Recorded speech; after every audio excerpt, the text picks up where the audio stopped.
करता हूं, मैं तो इसलिए कहता हूं कि ये दुनिया में जीवन काटना इतना सरल नहीं है। यदि तुम्हारे पास अविद्या नहीं हुई तो जीवन कैसे काटोगे? भरत जी महाराज को कोई परवाह नहीं। एक दिन उनके पिताजी का शरीर शांत हो गया। उनके भाइयों ने कहा, भरत जी तुम प्रेम से भजन करो। भाभियों ने कहा कैसे कैसे इनसे काम वाम करवाओ, जो भी काम करवावे वो तो भरत जी मस्त मौला सुहाग। एक दिन कपड़े धुलने के लिए बिठा दिया। उनसे कहा कपड़े साफ करो, तो ढोक ढोक के कपड़े साफ कर दिया।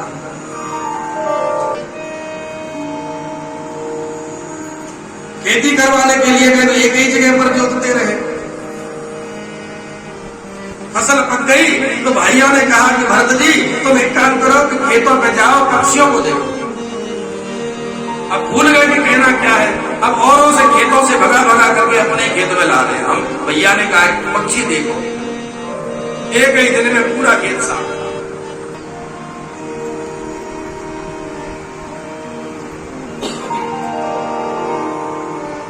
मेरे सरकार भैया ने कहा कि भरत जी ऐसे कैसे चलेगी? अगर तुम चाहो तो स्वतंत्र हो, तुम जहां जाना चाहो जा सकते। भरत जी तो ये सोच ही रहे थे कि आए थे हरि भजन को,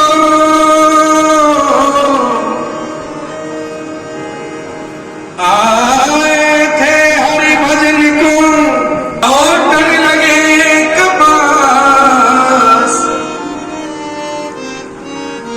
महाराज हम इस दुनिया में आए क्यों हैं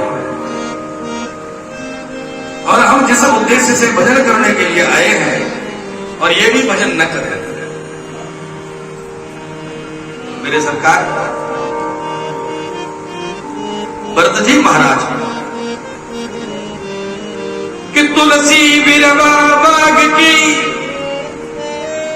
सींचत ही मुरझाए और राम भरोसे जो रहे पर्वत पर हरियाए।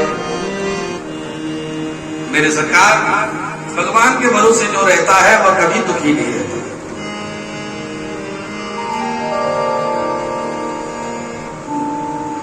क्योंकि इस शरीर का कुछ पता नहीं। बोले क्षण भंगुर जीवन की कलिका कल प्रात को जान गिरी न गिरी, मलया जल की सुख शीतल सुगंध समीर मिली, कलिकार कुमारी है कीर्तन तनमत जोड़न लीन जी, बल्ले हरि रसना मेरे अंत समय पहली नहीं, मेरे अंत समय पहली नहीं, अंत समय पहली नहीं। चाह गई चिंता गई मनुआ में परवाह, जिसको चाहना चाहिए वो ही साहन। मेरे सरकार जड़भद्र जी महाराज एक नदी के किनारे बैठे। उसी समय सिंध सौभीर पते रघुगढ़ सिंध से उनका एक कहार विहार बना। उन्होंने कहा कोई भी हट्टा कट्टा देखे ले आओ। जड़भद्र जी को लगा। कहारों ने कहा महाराज ये ब्राह्मण लग रहा है। राजा ने कहा तो क्या हो गया, हट्टा कट्टा है ना। मेरे सरकार एक चीज याद रखिएगा, भगवान राम ने कहा है कि मोहिन सुहाए, मोहिन सुहाए ब्रह्म कुल दोई, मोहिन सुहाए ब्रह्म कुल दोई, मोहिन सुहाए ब्रह्म कुल दोई।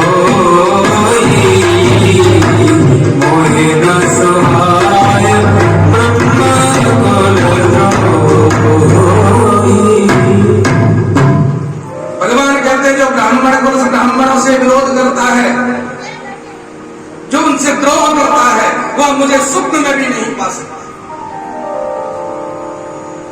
एक बात और कहें, ये दुनिया ब्राह्मणों पर आक्षेप लगाती है कि ब्राह्मणों ने समाज को तोड़ दिया, जातियां बना दी, ये कर दिया, वो कर दिया।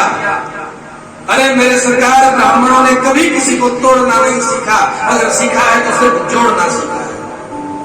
ब्राह्मणों ने विवाह की पद्धति बनाई, उन्होंने कहा कलश कुम्हार प्रजापति के घर से ही आवे। ये समाज को जोड़ने का कार्य नहीं। तेल फला जाति के घर से आवे, ये जोड़ने का कार्य नहीं। उबटन फलाना जाति का ही करे, ये जोड़ने का कार्य नहीं है।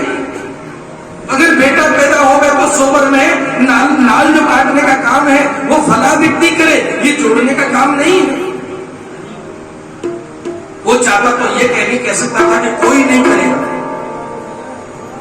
लेकिन ब्राह्मण ने कभी समाज को तोड़ने का प्रयास नहीं किया। लेकिन सरकार जब जो है, क्योंकि जैसे ही ब्राह्मणों का अस्तित्व नष्ट होता जा रहा है, सबसे ज्यादा समाज को तब से तोड़ा जा रहा है। आजकल जाति के नाम पर बहुत लोग भड़क पड़े। वह जातिवाद फैला है, वह हमको छोटा समझते हैं।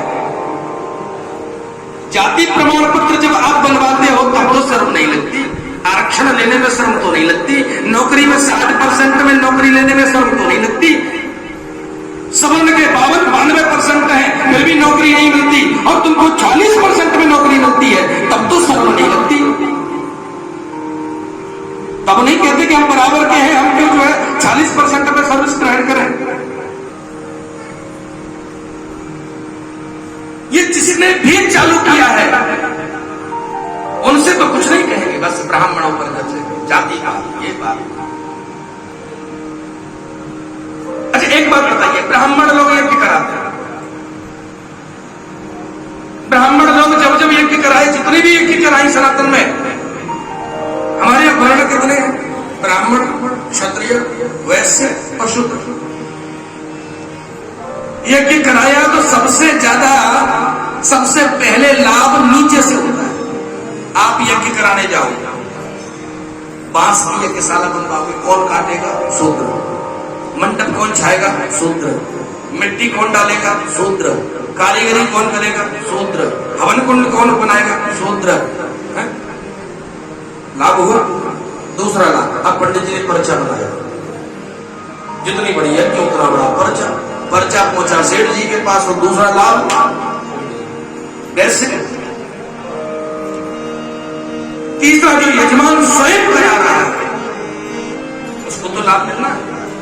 क्षत्रिय, ब्राह्मण खुद के लाभ के लिए नहीं, ब्राह्मण तो ये तीनों वर्णों को लाभ देने के लिए लगे हैं साहब।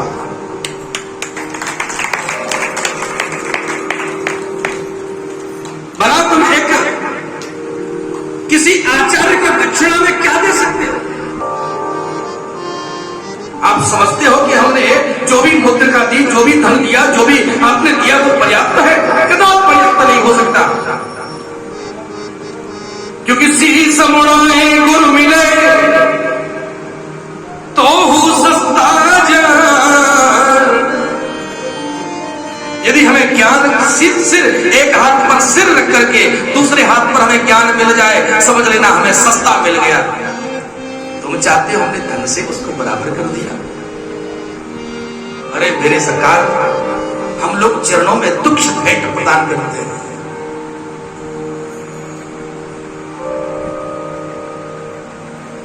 ब्राह्मणों ने कभी राज नहीं किया, लेकिन राज की नीतियां तो ब्राह्मणों से ही सीखी। युद्ध करना तुमको सिखाया, राजनीति तुमको सिखाई,